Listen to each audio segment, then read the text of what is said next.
ubuhanzi ni imwe mu ngeri kuva na kera iha agaciro uyikora, ko abantu bamubonamo kuba aba bafite ukundi arenze abandi bantu, cyane cyane mu mitekerereze. Baravuga ngo ubwiza bw'umukobwa bumugeza ibwami, ubwenge bwe akaba ari bwo bugena igihe azahamara. Umuntu ashobora kubaho atunzwe n'ubuhanzi akabigira akazi ke ka buri munsi.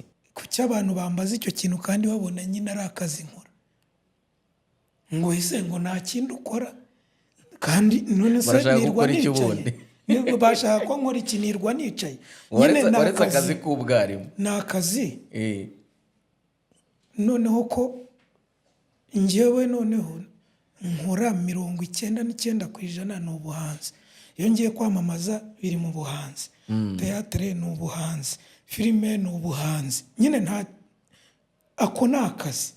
Hari igihe rero urubyiruko dutekereza ko akazi ari uko ufite ibiro hano Kacyiru, Kimihurura, Kimironko, muri etaje. Ako muri 2025 bakwiye no kuba ibyo bintu umuntu atakibitekereza. Mubone nyine umuntu arakora akina filime aramamaza, umubaze ngo ukora iki? Ibyo ni uguca amazi, niko babyita umwuga w'umuntu. Ariko aka ni akazi kadutunze katubeshejeho, gusa gasaba ko nawe ufunguka mu mutwe ukaga disipurine yawe, noneho ibyo urimo gukora bikakwagurira impano mu bindi.